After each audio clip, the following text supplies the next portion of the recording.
On the evening of the 29th of September 2023, as dusk settled over Constantia, one of Cape Town's most affluent and tightly secured suburbs, members of the South African Police Service anti-gang unit were moving toward a high-walled luxury residence. Constantia is a place of vineyards, multi-million rand homes and private security, a setting rarely associated with violent crime investigations. Yet that night, it became the scene of a carefully planned police operation. According to court testimony and media reports, the anti-gang unit officers climbed the boundary walls of the property to gain entry. Once inside the home, officers confronted a man named Ralph Stanfield and his wife, Nicole Johnson, instructing them to lie on the ground while the scene was secured. Both of them were then taken into custody without resisting arrest. At that stage, the arrest was linked to a Milnerton investigation involving the alleged theft of a BMW, along with charges of assault, robbery and fraud. On the surface, it appeared to be a relatively contained criminal matter. Inside the house, however, events quickly took a different turn. As Stanfield lay on the ground, officers observed him attempting to pass a key to another individual.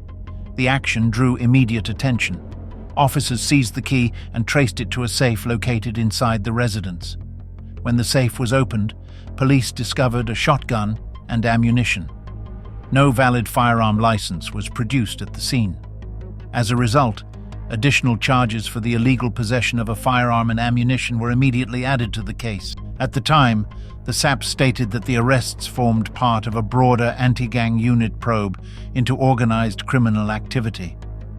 By the time Stanfield and Johnson were escorted from their Constantia home and into police custody, what began as a vehicle theft investigation had transformed into the foundation of a far more serious prosecution, one that would later expand into racketeering and organized crime charges. Another suspect in what's believed to be a construction mafia murder has joined 12 other accused in the dock. Warren Lee Dennis has been charged for the murder of City of Cape Town official Wendy Kloppers, who was shot dead last year at a construction site in Delft.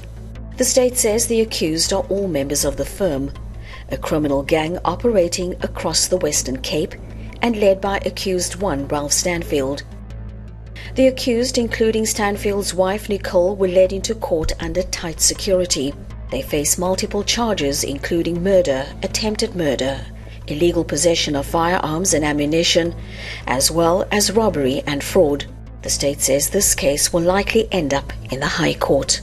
We are here to ensure that we get justice for Wendy Kloppers and her family. She was one of my colleagues, she was one of our officials, but it's important to recognize that this is part of a broader web of individuals who wanted to capture human settlements in the city of Cape Town, or the broader group of people who wanted to stop delivery unless they were benefiting from it.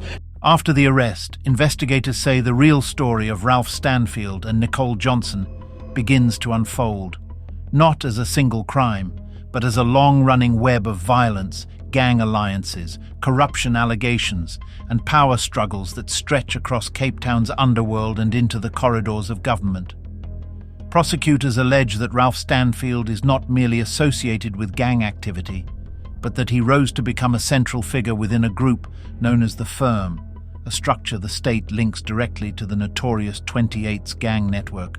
The 28's, originally a prison gang, have long been accused of extending their influence beyond correctional facilities and into street-level drug trafficking, extortion and contract violence. According to court papers and investigative reporting, the firm operated as a modern business-style extension of this network, controlling territory, managing drug routes and enforcing dominance through targeted killings. The state alleges that Stanfield's connection to organized crime is not incidental but generational. His uncle, Colin Stanfield, has been identified in reporting as an influential figure linked to the firm's early structure, suggesting that Ralph Stanfield inherited both contacts and criminal capital long before his name entered the public spotlight. Prosecutors argue this foundation allowed him to consolidate power quickly, particularly during a volatile period of gang realignments in Cape Town. Central to Ralph Stanfield's and Nicole Johnson's case are a series of murders that the state alleges were carried out as part of a violent feud with rival gangs.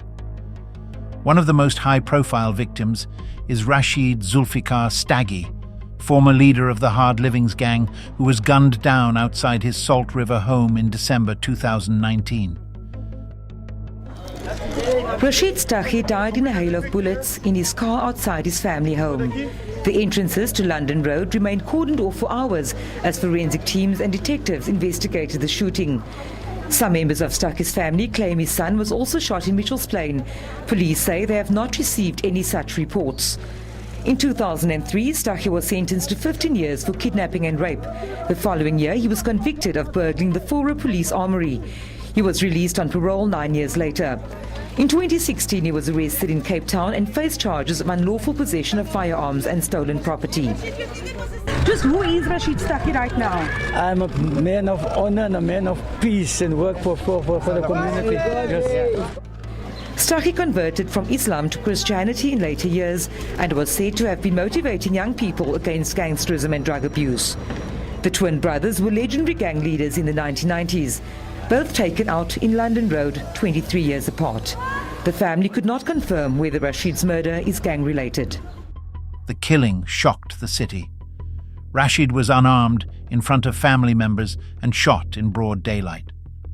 Prosecutors allege the murder was a calculated strike in an escalating war between Hard Livings factions and networks aligned to the 28s and the firm, a removal of a powerful rival rather than a random act of violence.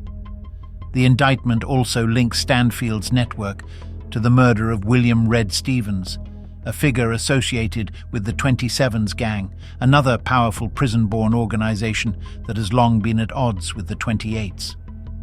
Stevens was killed in Kraaifontein in 2021, and investigators say the murder formed part of a broader strategy to weaken rival leadership structures during a period of intense turf conflict.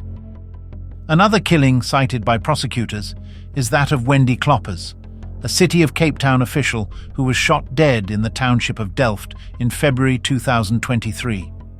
The state alleges her murder was connected to extortion and intimidation linked to construction and housing projects, an allegation that bridges the line between gang violence and alleged corruption. While defense teams dispute these claims, prosecutors argue the killing reflects how criminal networks allegedly extended their reach into municipal processes. Further murders, including those of Ismail Abrahams and Faisal Adams in Paro, are also referenced in the broader case narrative, with the state alleging they were casualties of the same violent underworld conflict, deaths driven by competition over territory, drug markets, and influence. Alongside the murder charges, Stanfield faces allegations of attempted murder, which prosecutors say arose from planned hits that failed or were intercepted. These charges, according to court documents, reinforce the state's position that violence was not reactive, but organized and strategic, a tool used to maintain dominance and instill fear. But the case against Stanfield and Johnson does not end with bloodshed. Investigators allege that the couple simultaneously operated within the legitimate economy, using companies and contracts to launder money and secure influence. Nicole Johnson, through companies linked to her name, is accused of playing a key role in this alleged financial architecture. One such company, Glomix House Brokers, was later blacklisted by the City of Cape Town amid investigations into its links to the 28s case. At the heart of the corruption allegations is a R1 billion Western Cape housing tender, which prosecutors say was manipulated through bribery, fraud, and political influence.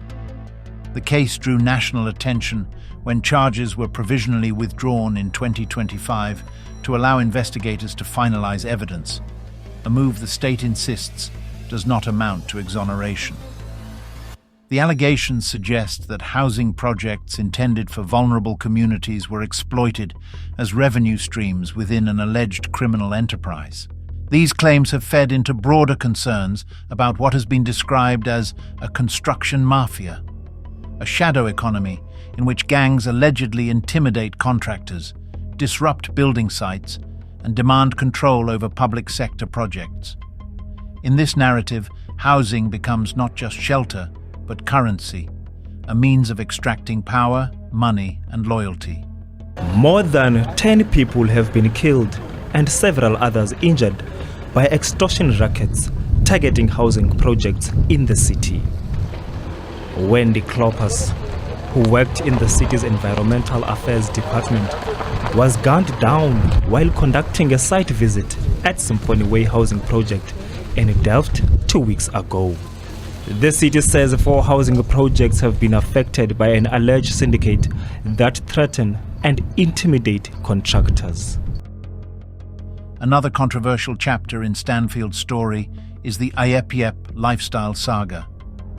Public disputes emerged around ownership and control of the Ayepiep venue in Cape Town, with business partners alleging intimidation and hostile takeovers.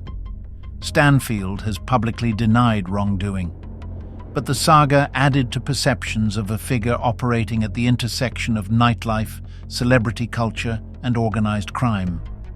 The Ayepiep name would later surface again following the murder of musician DJ Somebody, although authorities have not concluded that investigation, and no convictions have been secured in that matter.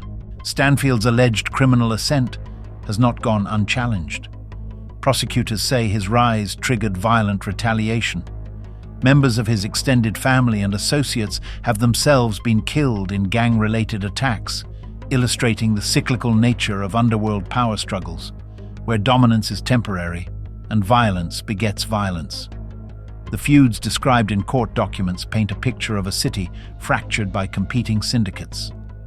The Firm and 28's aligned groups on one side, the Hard Livings, 27 S-linked figures, and other street gangs such as the Dixie Boys and Sexy Boys on the other. These conflicts are not merely about ego or reputation, prosecutors argue, but about control of drug routes, protection rackets, and access to lucrative contracts. Throughout all of this, Stanfield and Johnson maintain their innocence. Their defense teams argue that the state's case relies on inference, informant testimony, and association rather than proof. But for prosecutors, the scale of the alleged enterprise, spanning murder, attempted murder, racketeering, fraud, corruption, and weapons offenses, makes this one of the most significant organized crime cases in South Africa in recent years.